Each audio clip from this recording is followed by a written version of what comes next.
Para a gente entender a história de hoje, a gente precisa voltar para uma Inglaterra bem específica, a dos anos 80. A cidade de Liverpool 1.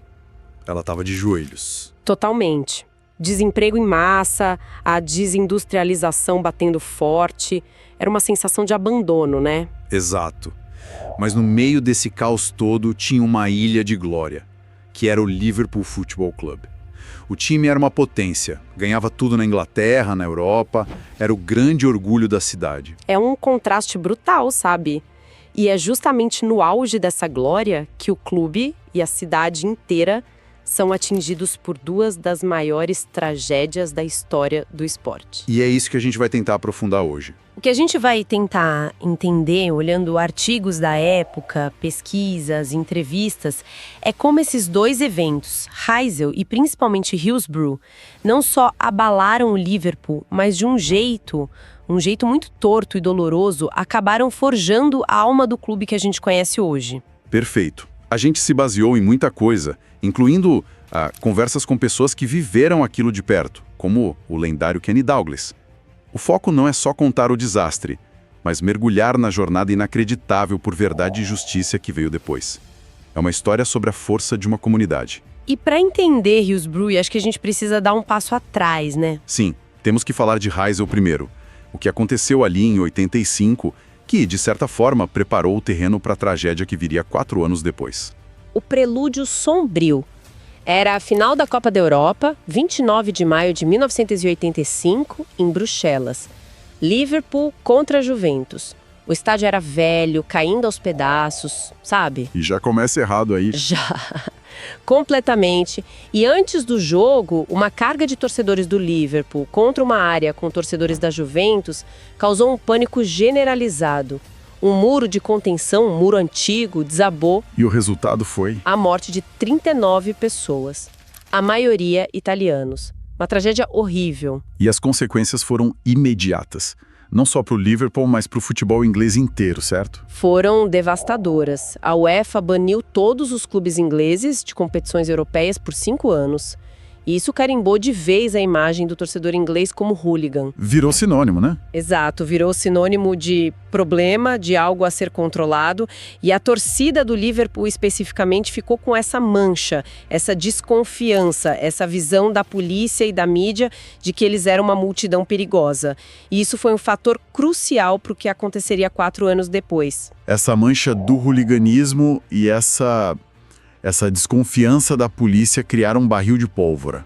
E 4 anos depois, em Sheffield, infelizmente, ele explodiu. Dia 15 de abril de 1989, semifinal da Copa da Inglaterra.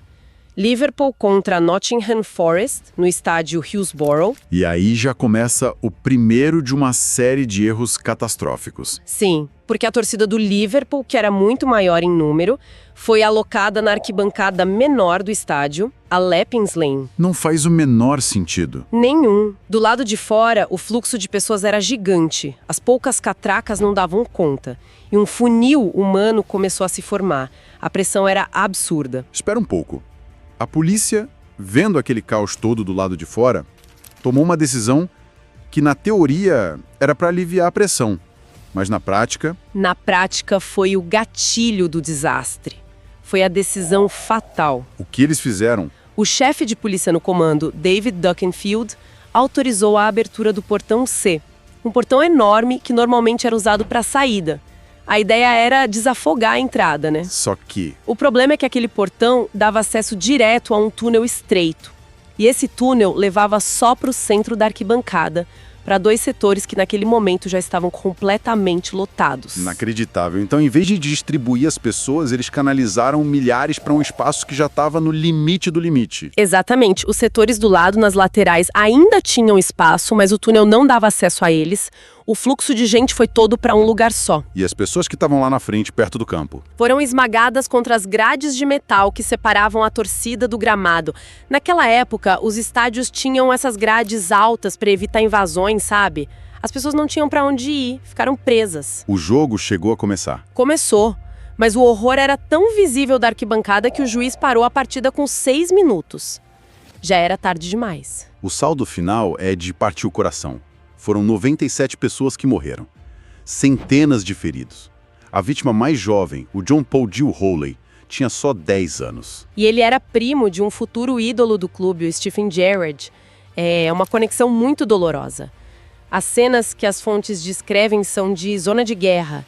As pessoas arrancando placas de publicidade para usar como macas improvisadas. Um colapso completo. E o mais revoltante, o mais inacreditável, é o que vem logo depois. Quase que imediatamente, a polícia de South Yorkshire começou a construir uma narrativa para se proteger. É aqui que a história muda. Deixa de ser só uma tragédia e vira uma conspiração. A primeira reação da polícia não foi assumir o erro, mas culpar as vítimas. Como isso é possível? é exatamente isso. A versão oficial, que eles plantaram na imprensa, era que uma horda de torcedores do Liverpool bêbados, sem ingresso, forçou a entrada no estádio e causou o próprio desastre. Uma mentira completa. Completa, mas que encontrou eco na mídia. E um eco muito, muito alto. Principalmente num jornal específico, né? 4 dias depois, o The Sun publica uma capa que ficou marcada para sempre. The Truth, a verdade. O que essa matéria dizia? Baseada em fontes anônimas da polícia, a matéria afirmava coisas horríveis. Dizia que torcedores do Liverpool tinham roubado carteiras dos mortos, urinado em policiais e agredido as equipes de resgate que tentavam salvar vidas. Que nojo! Era uma campanha de difamação nojenta e muito bem calculada. Eu não consigo nem começar a imaginar o impacto disso para as famílias. Além de perderem filhos, irmãos, pais, ainda tiveram que ler que eles eram ladrões, vândalos. Uma dor sobre a outra. E como a cidade reagiu a isso? O famoso boicote ao The Sun, ele começou ali. Começou no dia seguinte e nunca mais parou. Foi uma reação visceral, unificada. O jornal foi banido da cidade de Liverpool. Donos de banca se recusavam a vender. As pessoas se recusavam a comprar. Até hoje, é quase impossível achar o The Sun por lá. A cidade se fechou, né? Criou um escudo. Um escudo contra o que eles viam como um ataque do establishment das instituições. E essa batalha se estendeu para os tribunais. E o primeiro resultado foi Um tapa na cara das famílias. O primeiro inquérito, em 1991, deu um veredito de morte acidental. Isso deu início à disputa jurídica mais longa da história britânica. Uma comunidade inteira contra a polícia, a mídia e o sistema. E nesse vácuo de apoio institucional, quem se tornou o pilar dessa comunidade tão ferida? As fontes apontam muito para uma figura central. O técnico da época, o Kenny Dalglish. Ele foi a personificação da empatia. Enquanto as instituições mentiam, ele e a esposa Marina agiam. Eles foram a dezenas de funerais, às vezes 4 ou 5 no mesmo dia. Nossa. Visitaram todos os feridos no hospital. Dalglish se tornou o rosto do luto do clube. Tem uma fala dele que resume tudo. Ele diz: "Fiz isso porque é o que se deve fazer. O que conta é o que está no seu coração." Ele mostrou uma liderança humana que faltou em todos os outros lugares. E aí que o hino do clube You Never Walk Alone deixa de ser só uma música de estádio. E vira algo muito, muito maior, né? Vira quase uma promessa. Exato. A letra "Você Nunca Andará Sozinho" se tornou a trilha sonora literal da luta por justiça. Era cantada em memoriais, em protestos. Virou um hino de resistência. Um lembrete de que, não importava o tempo que levasse, as famílias não estavam sozinhas. A alma do clube estava sendo redefinida ali, sabe? Não em campo, mas na dor e na solidariedade. Uma coisa que me impressionou muito nas fontes foi a reação do Everton, o grande rival da cidade. A gente sabe como rivalidade no futebol pode ser tóxica, mas ali aconteceu o oposto. Foi um momento incrível. A rivalidade foi completamente posta de lado. A cidade de Liverpool se tornou azul e vermelha, unida. O Everton instalou uma placa em seu próprio estádio, o Goodson Park, com a frase "Everton Remembers" e os nomes das vítimas. Que simbólico. Mostrou que a tragédia não era de um clube, era de uma cidade inteira. E toda essa pressão da comunidade, essa união acabou forçando mudanças concretas no futebol. O tal do relatório Taylor. Exato. O governo encomendou um inquérito oficial liderado por Lord Taylor e as conclusões foram demolidoras para a polícia. A causa principal do desastre foi a falha total do controle policial. E as recomendações desse relatório, elas mudaram o futebol para sempre. Foi o fim da era das gerais, né? Aquelas áreas onde se assistia em pé, espremido. Sim, os estádios foram forçados a ter assentos para todos e aquelas grades, aquelas mesmas grades que mataram as pessoas em Hillsborough, foram removidas de todos os estádios. Basicamente foi o embrião da Premier League. Os estádios se tornaram mais seguros, mais confortáveis e, por consequência, mais caros, mais comerciais. O futebol inglês moderno nasceu diretamente das cinzas de Hillsborough. É um paradoxo doloroso. Para o futebol se tornar mais seguro e um produto global de sucesso, foi preciso a maior tragédia da sua história. Será que o esporte só muda quando é forçado dessa maneira tão brutal? É uma pergunta difícil. Mostra que muitas vezes as instituições só agem depois da catástrofe e não para preveni-la. A segurança que temos hoje nos estádios foi paga com 97 vidas. Mas a modernização dos estádios não trouxe justiça para as famílias. A luta continuou por décadas, silenciosa para o resto do mundo, mas muito barulhenta em Liverpool. Qual foi o ponto de virada que finalmente começou a expor a verdade? O grande ponto de virada foi em 2012, com a criação do painel independente de Hillsborough. Pela primeira vez, um grupo teve acesso a todos os documentos secretos da polícia, do governo, de tudo. E o que eles descobriram foi chocante. Foi aí que a escala do acobertamento ficou clara. Exatamente. O painel provou que a polícia de South Yorkshire alterou 164 depoimentos de seus próprios policiais. 164? Sim, para remover qualquer crítica à sua atuação e para reforçar a mentira contra os torcedores. Foi a prova documental da conspiração. A verdade estava nos arquivos o tempo todo. E com essa prova, a batalha judicial finalmente teve um desfecho.